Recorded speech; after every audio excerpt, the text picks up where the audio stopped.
사랑이란 나를 죽어도 좋다는 듯이 상대편에게 내어놓는 것입니다. 그래서 사랑의 삶이 곧 지상의 천국을 이루는 것이 되고 하느님 나라의 시작이 되는 겁니다. 그리고 이웃 사랑을 실천하는 것이 바로 십자가의 신비기도 하고 부활의 신비기도 합니다. 내 욕심을 버리고 하느님 뜻대로 이웃을 사랑하고 사는 것.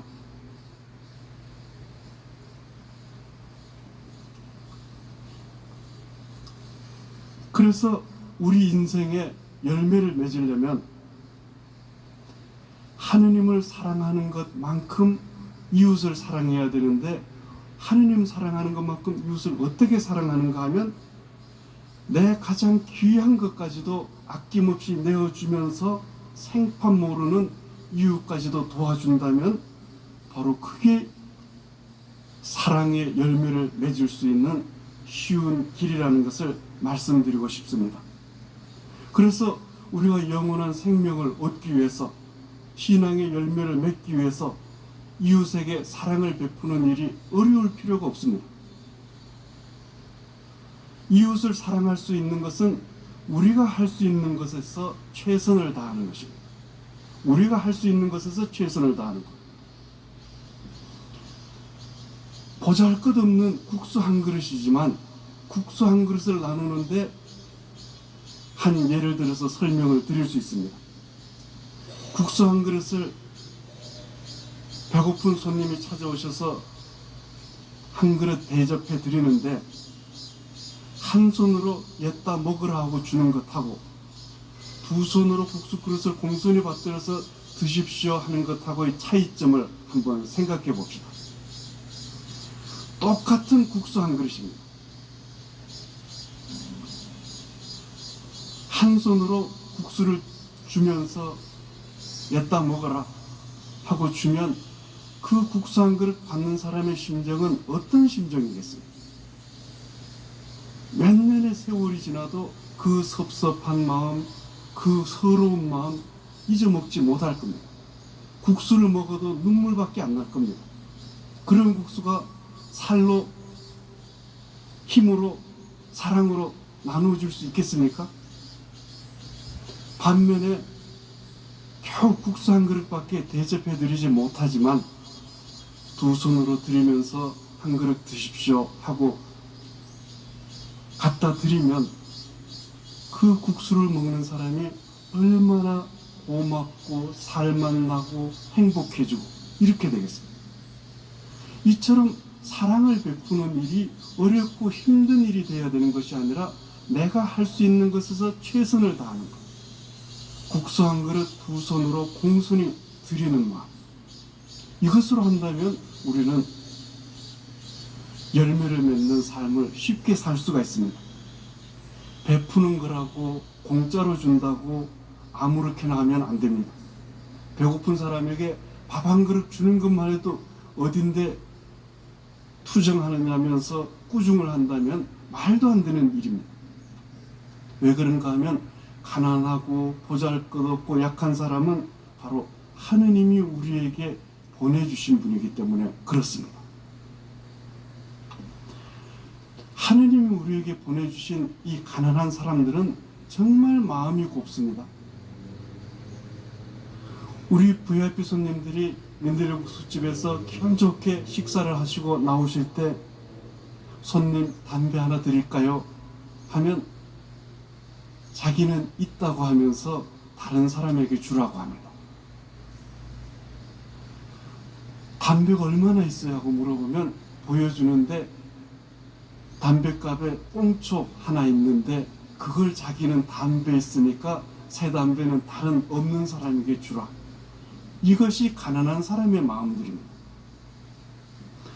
또 어떤 손님은 너무 기운이 없고 힘이 없어서 식사하러 오시면 하루에 두 번, 세 번은 오셔서 드십시오 하면 한 번 오는 것도 미안하고 고마운데 나보다 더 배고픈 사람 생각해서 못 오겠다. 이렇게 말하는 분이 바로 가난한 손님들입니다. 그러면 이분들에게 두 번 이상 안 오시면 출입 금지입니다. 협박을 하면 그제야 마지 못해서 미안한데 하면서 두 번 와서 식사를 드십니다. 뷔페식이라서 손님들이 마음껏 드셔도 되는데 마음껏 못 드십니다. 반찬이 조금밖에 없으면 뒷사람 생각해서 가져가지를 않으십니다. 그래서 어떨 때는 조금밖에 접시에 반찬이 조금밖에 안 남아있으면 제가 들고 손님 이거 조금만 더 드셔주십시오 하고 사정해서 드려야만 반찬통을 비울 수가 있습니다. 마음껏 드셔도 되는데 더 배고픈 사람 생각해서 조금 드시려고 하는 분들이 바로 민들레 국수집을 찾아오시는 VIP 손님이고, 이런 분들이야말로 하느님 마음 닮은 분이 아니라고 누가 말할 수 있겠습니까? 하루 온종일 고물 주어봐야 만 원 벌기도 힘듭니다.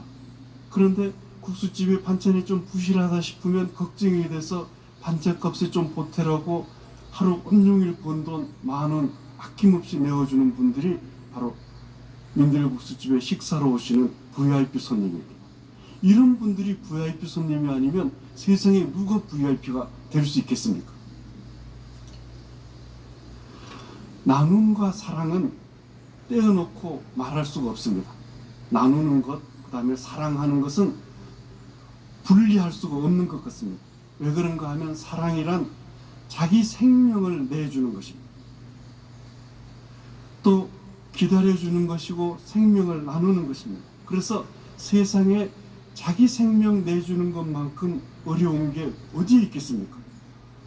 하지만 사랑하는 사람한테는 자기 생명 내줘도 아깝지가 않은 겁니다. 우리 순교성인들을 보면 하느님을 얼마나 사랑하고 이웃을 얼마나 사랑했는지 생명 내놓는 것 기뻐서 어쩔 줄을 몰라 하셨습니다.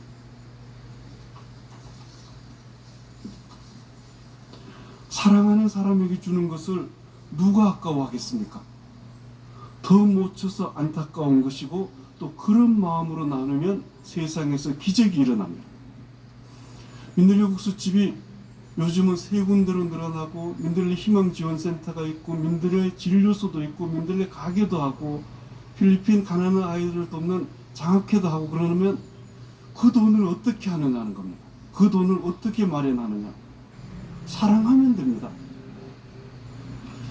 제가 22살에 수도원에 들어갔다가 겨우 25년밖에 못 살고 환속을 해버렸습니다. 그래서 아저씨가 됐습니다. 그러다가 나이 50에 정말 횡재했습니다. 큰 호박, 작은 호박, 넝쿨째 해서 결혼을 하게 됐습니다. 결혼을 하면서 제가 부인에게 이런 말씀을 드렸습니다. 나는 돈 쓸 줄은 알지 벌 줄은 모른다. 그러니까 돈은 쓰기만 하겠다. 버는 것은 당신이 벌어오십시오. 그래도 좋다고 했습니다. 기가 막힙니다. 그리고 수도원에서 25년 살다가 보니까 좋은 습관이 하나 있습니다. 새벽에 조금 일어나도 그렇게 어렵지가 않습니다. 그러면 새벽에 일어나서 기도하고 신문도 보고 그래도 시간이 됩니다. 그러면 아침 준비도 해놓고, 그러다가 부인께서 일어나실 시간쯤 되면 목욕물을 따뜻하게 받아놓고, 그리고 이제 부인 목욕물 받아놨습니다. 그리고 이제 나오시면 차도 한 잔 타드리고, 그리고 화장하시는 동안 아침 준비합니다. 그리고 국수집에 가서 이제 우리 손님들께 밥 대접해드리고, 국수집이 좀 일찍 끝나서 이제 그렇습니다. 그럼 집에 와서 조금 준비해놓고, 그리고 부인께서 돌아오시면 이제 화장 지우시느라고 세수하셔야 되는 동안 간식 조금 준비해놓고, 그리고 이제 나오시면 리모컨 드리고 이러면서 이제 합니다. 그리고 저희 한 사람은 이제 부지런히 돈을 벌어주셔야만 이제 세 식구가 먹고 삽니다. 그래서 참 열심히 일하셔서 한 달에 2번 정도밖에 못 쉬십니다. 근데 마침 민들레 국수집이 쉬는 날과 같아서 가게가 쉬는 날은 아침부터 밤늦게까지 밀착 시중 들어드리고 이렇게 합니다. 그러다가 국수집에 돈이 좀 필요하다, 또 어려운 우리 손님들 만나서 방 한 칸이라도 좀 마련해 줘야 되는 일이 벌어진다. 그러면 조금만 돈 좀 주십시오 하면 더 못 줘서 안타까워합니다. 돈 타내는 게 이렇게 쉽습니다.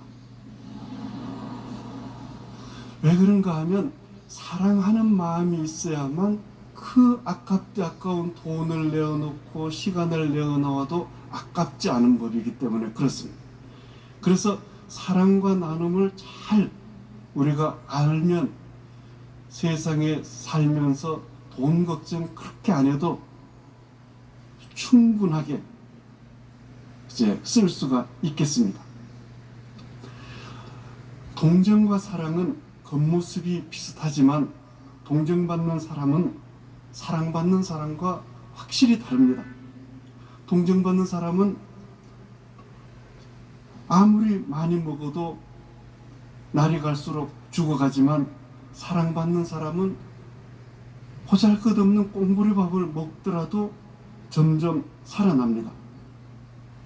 그런데도 우리는 나보다 못한 사람에게 선심 쓰고 싶고 생색내고 싶고 그렇습니다. 동정하고 싶어요. 돈 없고 힘없는 사람, 약한 사람, 가난한 사람들에게는 진정으로 필요한 것이 동정이 아니라 따뜻한 사람 대접입니다.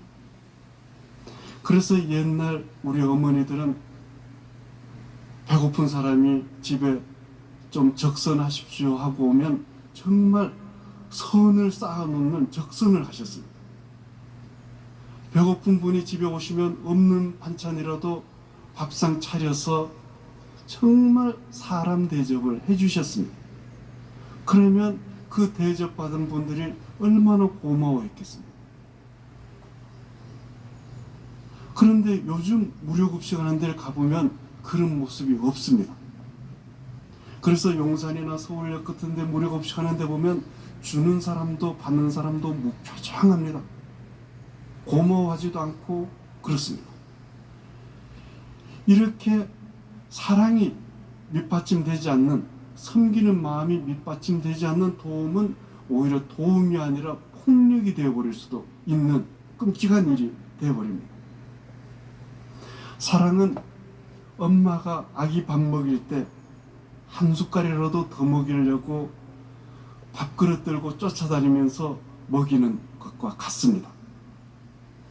또 아기는 엄마가 자기를 얼마나 사랑하는지를 압니다. 비록 밥 안 먹겠다고 도망을 다니지만 엄마가 밥그릇 들고 쫓아오면 엄마가 애처로워서 한 숟갈 받아 먹어줍니다. 여기에 주는 사람과 받는 사람의 구별이 없습니다. 주는 사람이 오히려 쩔쩔매고 받는 사람이 당당합니다. 이렇게 될 때 사람들이 살아나고 생명으로 풍성해지는 겁니다. 미국의 가톨릭 노동운동을 1930년대 시작하셨던 도로시 데이와 함께 했던 피터 모린이 이런 글을 썼습니다. 한번 읽어드리겠습니다. 신앙을 증명하는 가장 좋은 방법은 설명이 필요 없는 증거를 보이는 것이다. 그리스도교가 시작되고 몇 세기 동안 이 교도들은 그리스도인들을 두고 이렇게 말했다. 저들이 서로 사랑하는 모습을 보라. 하느님과 이웃에 대한 사랑이야말로 최초의 그리스도인들의 특성이었다. 이 사랑은 자선의 일상적 실천으로 표현되었다. 자신의 희생을 통해 배고픈 이를 먹이고 헐벗은 이를 입히고 집 없는 이를 재워주고 무지한 이에게 가르침을 베푸는 것을 최초의 그리스도인들은 당연한 일로 여겼다. 남은 재화는 불필요한 것으로 여겼으므로 신비체의 궁핍한 성원들을 돕는 데 사용했다. 맞죠? 우리나라도 그랬습니다. 200년 전 우리나라 교회가 시작하면서부터 모진 박해를 겪어야 했습니다. 그 박해는 100년 이상 계속됐습니다. 그 100년 동안 계속되는 박해 동안 10,000명도 넘는 천주교 신자들이 기꺼이 목숨을 바쳤습니다.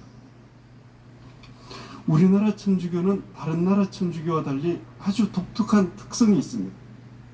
그것은 성직자들에 의해서가 아니고 평신도들에 의해서 선교가 됐습니다. 그리고 선교사 없이 신부님 없이도 기가 막힌 공동체가 형성됐습니다. 어떤 것인가 하면 교우촌입니다. 초대교회 때와 같은 교우촌이 200년 전 우리나라에 있었습니다.